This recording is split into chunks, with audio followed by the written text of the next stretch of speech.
new episode of Orange Reel.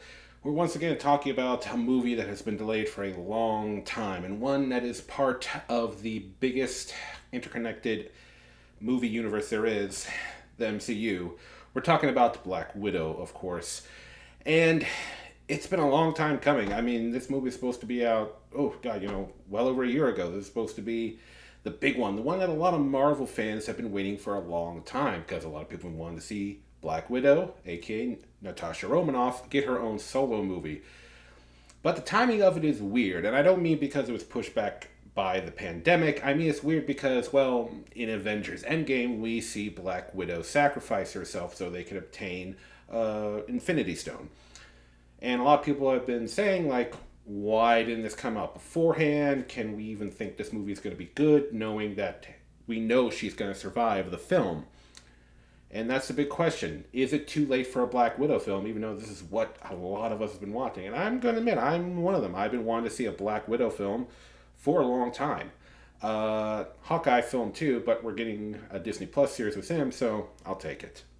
So this movie takes place shortly after the events of Captain America Civil War, where all the anti-Sokovia Accord heroes are either in jail or on the run, like Black Widow.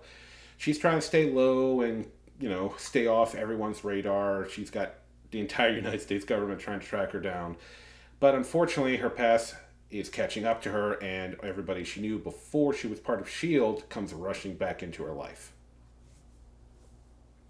This movie is really about her confronting the organization that made her Black Widow. She was taken to a place called the Red Room as a child, where her and several other, or maybe even more, young women were turned into elite killer assassins.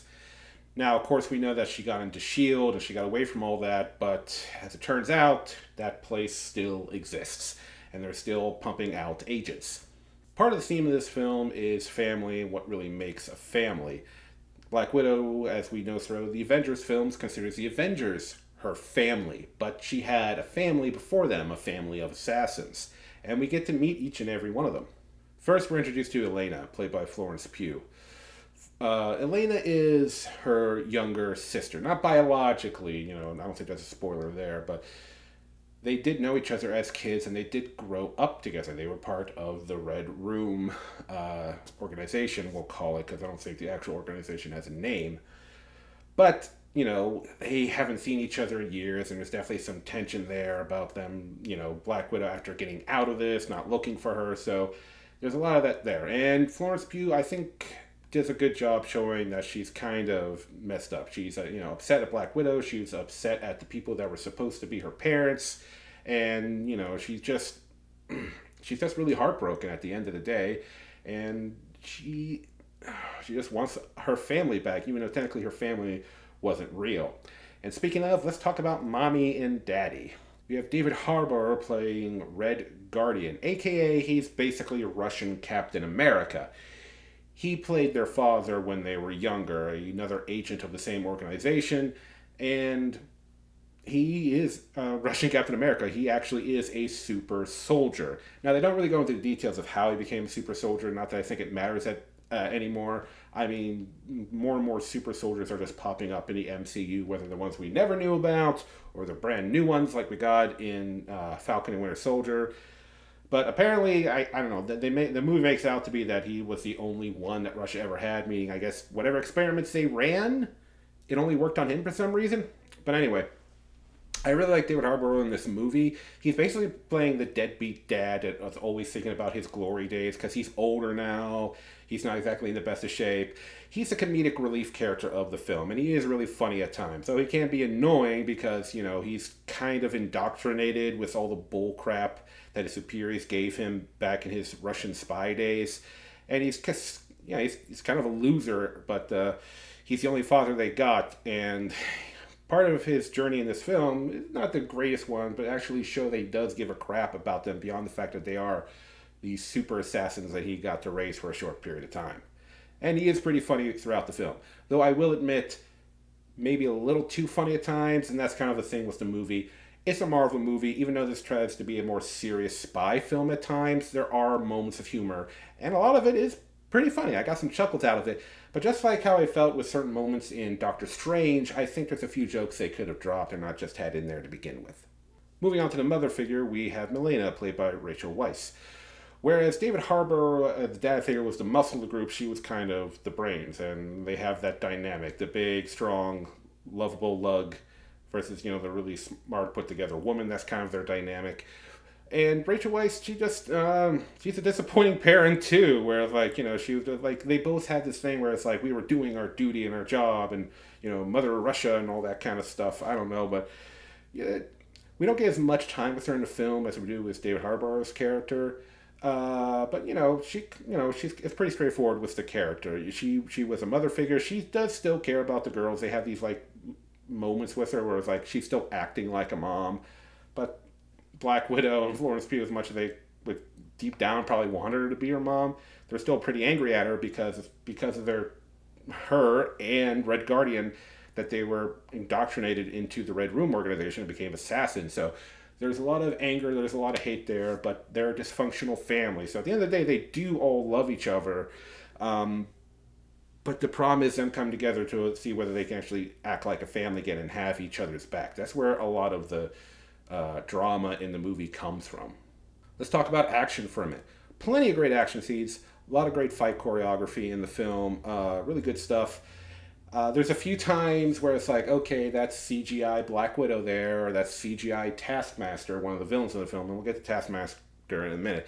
And maybe this is just because I just saw F9 recently, so family and incredible stunts that should kill people, but don't kill people on my mind. But there's a couple times in this movie where, I know Black Widow is an incredible human being, but I'm like, you should be dead right there. You should be freaking dead. And I know it's a superhero movie, and I know it's a suspension of disbelief, and usually I'm fine. It's a superhero movie. Usually I can and maybe once again it's because F9 just took the well that was my suspension of disbelief and drained it dry.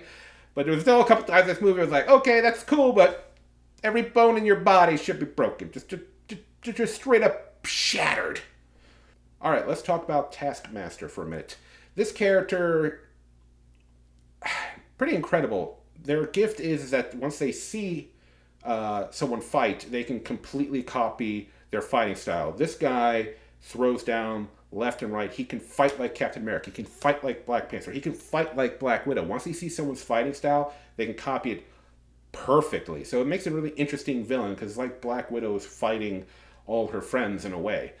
But beyond that, there's not a lot to the character. It's kind of like Boba Fett in the old Star Wars movie. We're not really getting a lot of depth. We just got this cool costume, somebody that obviously can badass kind of thing, or maybe Darth Maul. I'm gonna go with Darth Maul as a better example if we're taking from Star Wars. With more of the visual aesthetic of Boba Fett. But yeah, there's really not much to the character. They're just kind of there for cool action scenes, and that character does deliver in that sense. The real villain in the film, we don't get much of. They're fine. I get the point of the character without going into spoilers what the villain is supposed to represent. But the villains. I think the villains were kind of could have been better.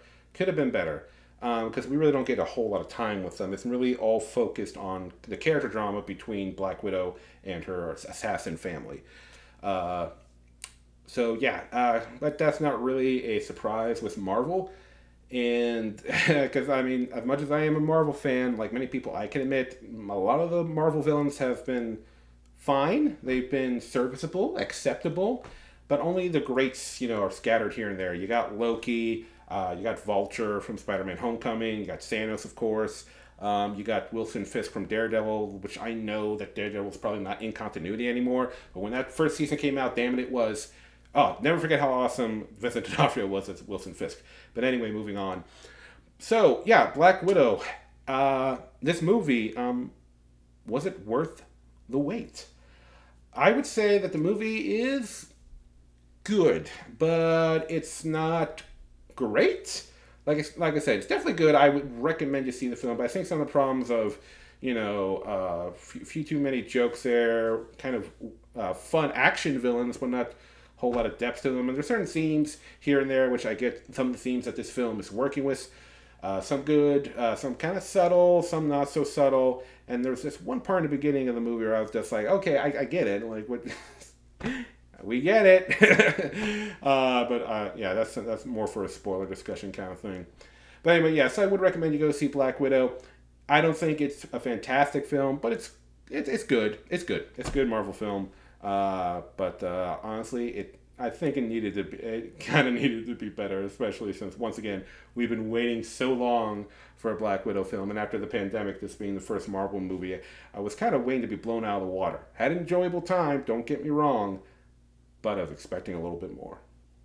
All right, guys, that is my review of Black Widow. Let me know down in the comments what you're thinking, whether you agree with me or not. Just tell me what you're thinking.